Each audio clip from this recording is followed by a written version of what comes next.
చెప్తాను. సో మీకు అంటే ఎవరైనా ఇలా సినిమాలోకి వద్దామని చెప్పి ఎవరైనా వాళ్ళకి డైరెక్ట్గా ఇదే చెప్తారు మీరు అడ్వైస్ వాళ్ళకి? అందరికీ ఎవరైనా లేడీస్కి అయితే అసలు ఎంకరేజ్ చేయను. ఓకే. సో మీకు ఇంకా అంటే అదర్ లాంగ్వేజెస్లో యాక్ట్ చేయడం ఇంట్రెస్ట్ ఉందా అండి? లేదమ్మా, ఇంకా అట్లాంటివి అయితే ఏమనుకోలేను. ప్యూర్ తెలంగాణ, మన తెలంగాణ యాక్టింగే చేస్తా. వేరే స్లాంగ్ మాట్లాడమంటే మాట్లాడలేను. ఇంకో డబ్బింగ్ చెప్తానా కూడా మనం చేయలేము. డబ్బింగ్ వేరే వాళ్ళు చెప్పినా మన టోన్లో మనకే డబ్బింగ్ కరెక్ట్. అందులోనే నా డబ్బింగ్ ఎవరు చెప్పరు కూడా. డబ్బింగ్ ఆర్టిస్ట్లే అంటారు నీ డబ్బింగ్ మేము చెప్పలేమని. మనది అట్లనే కంటిన్యూ అవుతుంది, అట్లనే కంటిన్యూ చేసుకున్నాం. దేవుని అయితే బాగున్నాం. అంటే ఇప్పటికే సినీ ఇండస్ట్రీలో తెలుగు ఇండస్ట్రీ ఒకవైపు, తెలంగాణ ఇండస్ట్రీ ఒకవైపు అనే రూమర్స్ అయితే క్రియేట్ అయ్యాయి.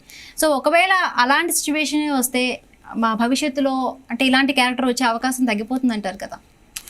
మనకు అవకాశము తెలంగాణ ఏపీ కాదమ్మా. ఒక ఆర్టిస్ట్గా ఇప్పుడు లేనప్పుడు, తెలంగాణ లేనప్పుడు, ఏపీ ఉన్నప్పుడు, తెలంగాణ తర్వాత వచ్చినాక కూడా మన తెలంగాణ ఆశ కాబట్టి తెలంగాణ డైలాగ్లే అందరూ బాగా ఎంజాయ్ చేస్తారు కాబట్టి అటు ఏపీ తెలుగు వాళ్ళకు కూడా నేనంటే ఇష్టం, నా ఆశ అంటే ఇష్టం. తెలంగాణ వాళ్ళకు కూడా నేనంటే ఇష్టం, నా భాష అంటే ఇష్టం. కాబట్టి ఒక ఆర్టిస్టుకు తెలంగాణ ఏపీ అనేది ఒక ఆర్టిస్టుకు ఎట్లాంటి సంబంధం లేదు. రేపు పొద్దున మనము ఏపీలో పోయి కూడా వర్క్ చేస్తాం, తెలంగాణలో కూడా వర్క్ చేస్తాం. భేదాలు అనేది నాకైతే లేవు. ఎందుకు లేవంటే ఒక ఆర్టిస్ట్గా ఎదుగుతాం అంతే తప్ప నేను తెలంగాణనే ఉంటాను అని కాదు, ఏపీ అని నేను పక్కా ఏపీలో ఉంటానని కాదు. రెండు కలిపి ఒకప్పుడు రెండు ఒకటే. ఓన్లీ తెలుగు, ఆ తెలుగు పదానికి క్యారెక్టర్గా చేస్తాం అంతే కదా. ఇప్పుడు ఇక్కడ తెలంగాణ వచ్చిందని తెలంగాణ ఆశ కాదు, అక్కడ ఏపీ వచ్చిందని ఏపీ ఆశ కాదు. రెండు సమానమే, మనం అనుకునేవే ఇవన్నీ. కాకపోతే ఒక ఆర్టిస్ట్గా అట్లాంటి నాకు ఆలోచన అయితే లేదు. అంటే మీరు ఆల్రెడీ హరిశంకర్ గారితో మీ జర్నీ స్టార్ట్ అయ్యింది, ఆయనతో గబ్బర్ సింగ్ చేస్తున్నారు. సో ఎవ్రీ సినిమాలో కూడా ఆయన మీకు ఒక రోల్ ఇస్తూ ఉన్నారు. ఇప్పుడు భగత్ సింగ్ భగవతీయుడు సినిమాలో కూడా ఒక రోల్ ఉండబోతుందని మేము విన్నాం.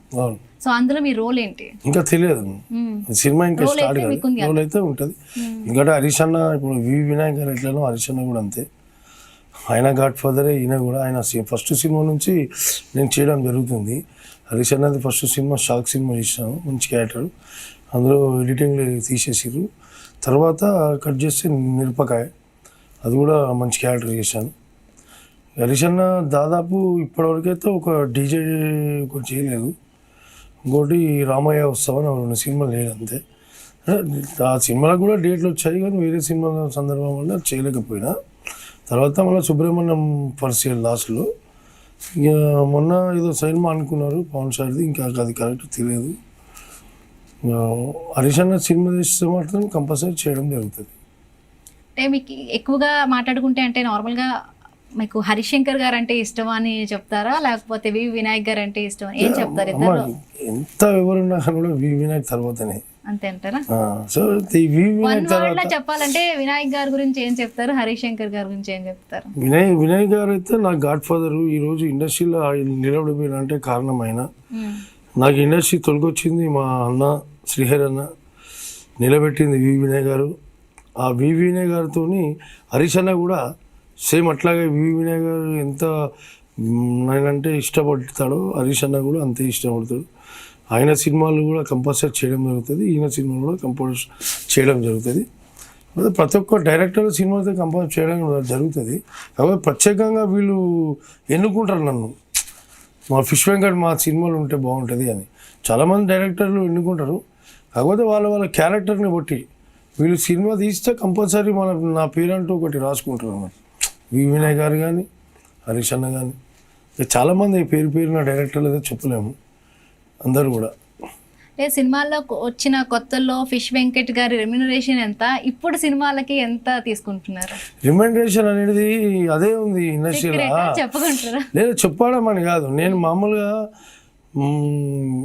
ఒక సినిమా చేస్తున్నా అంటే వాళ్ళు ఏం రెమ్యునరేషన్ నాకు ఇంతైతేనే చేస్తా అన్న రోజు ఈ రోజు వరకు లేదు. దేవుడి దయతో వాళ్ళు మంచి రెమ్యునరేషన్ ఇచ్చేది. నేను కూడా అట్లానే వాళ్ళకు నాకు ఇంతైతే చేస్తా చాలామంది ఉన్నారు, నేను ఇంతైతే చేస్తా అంతైతే చేస్తా, నేను అట్లయితే ఆఫర్ ఇప్పటివరకు చేయలేను కాబట్టి అట్లా ముందుకు వెళ్ళిపోతూ ఉన్నాను. చాలామంది ఆఫర్ చేసిన వాళ్ళు అయిపోయి ఉన్నారు, ఆ ఒక్క సినిమా 2 సినిమాలు చేసిన వాళ్ళు ఉన్నారు. ఇప్పుడు మీరు డిమాండ్ చేయలేదు? నేను ఎప్పుడు కూడా చేయను కూడా. అంటే వాళ్ళకి తెలుసు ఒక సినిమాని ఇంత తీసుకుంటూ ఇంకో సినిమాని ఇంకో కొద్దిగా పెంచిస్తాము అని వాళ్ళే చేయడం జరుగుతుంది. నేను ఏమన్నా ఇంత కాదు ఇంత అయితే కానీ ఏ రోజు కూడా చెప్పిన రోజు లేదు. కాబట్టి ప్రతి ఒక్కళ్ళకు నోటెడ్ ఉంటుంది ఫిష్ వెంకట్ అని. ఈ క్యారెక్టర్ అనుకుంటే అరే ఫిష్ వెంకట్ అయితే బాగుంటుందిరా అంటారు.